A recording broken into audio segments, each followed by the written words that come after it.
And we're joined by Pat McGuigan with CapitolBeatOK.com, and obviously a lot to talk about this morning, Pat. Let's start off with the statewide sweep. We talked about this possible tidal wave, and it really did come, didn't it? It happened. The easiest thumbnail is the statewide positions. At the beginning of the day, Tuesday, they were controlled by Democrats 8-3. We have 11 statewide elected positions in Oklahoma, kind of a lot because of our populist tradition. Republicans took all 11, even against highly credible people like Jerry Askins in the governor's race and Kim Holland in the insurance commissioner's race. So it's really significant. And then 6 in both chambers, more for the Republicans, 70-31 in the state house. Republicans are going to get to govern. You know, there was a time 3 or 4 months into the Obama administration that somewhere, I don't know how to document this, but people said, you know, this is his economy now. Yeah. Well, sometime late in the first legislative session here in Oklahoma, in this new era, people are going to say, you know, this is the Republicans' government now, yeah. And so they're going to have to deliver.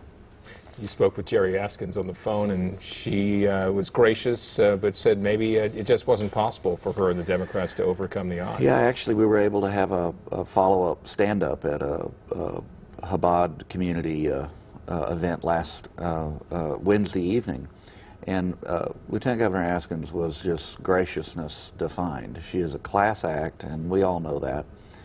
She was very positive about the future, very supportive of the incoming governor, and she, to some extent, she didn't explicitly say this. You know, I got the sense that maybe it was just never in the cards, because after she announced and started working hard and laying the ground plan for a statewide campaign, a number of things happened at the national level that really did just swamp this. And I saw in Mike McNutt's story today in the Oak that there was 100,000 more straight Republican ticket voters than there were Democrats. I suspected that, but he asked the question first, and that's very, very significant. It's tough to overcome. It's an inverse of when I was a little boy here in Oklahoma, and those advantages were always with the Democrats.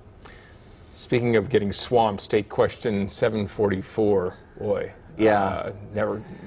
You know, it looked like months ago, you know, it was leading in the polls. It never had a chance. Yeah, it never had a chance. There's a number of messages. One of them might be, you know, don't hire somebody from Nashville, Tennessee to run your campaign when you're running in Oklahoma, unless they have a willingness to understand the political culture of a state. You don't want to turn on the Democratic governor and lieutenant governor of the state to be against your position.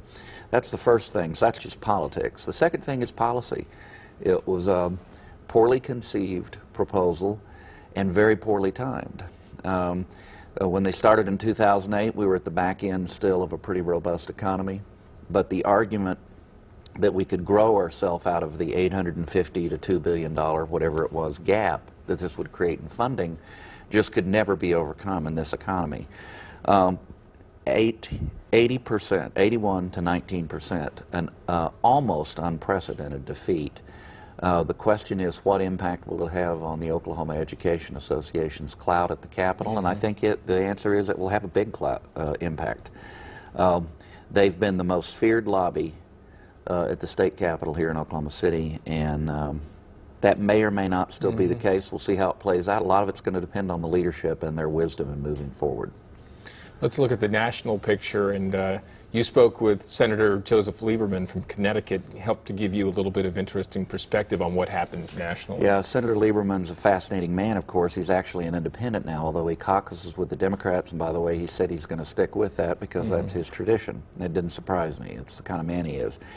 Now, Joe Lieberman said something terribly interesting. In 2008, the independents were an 18% plus for Obama, so in the presidential election. This time, they were 16% plus in your generic vote for the Republicans, a 34% or 34-point shift in the independent voters. Obviously, the independent voters are willing, as they showed in 2004, and then 6-8, and then this time, they're willing to just say, okay, a pox on all your houses, whoever the incumbents are.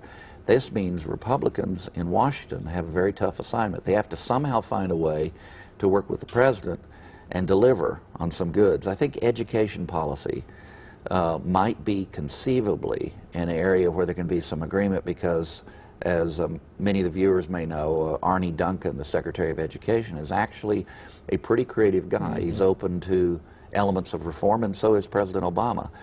And for that matter, here at home in Oklahoma, that might be an area that Democrats and Republicans can work together on. So that's a modest prediction. Education reform as potentially President Obama's version of welfare reform, where Bill Clinton made a shift and frankly changed the course of history. Pat, thank you as always for your insights. And of course, you can read much more about all of these topics and others at Pat's blog, CapitolBeatOK.com. Have a good day.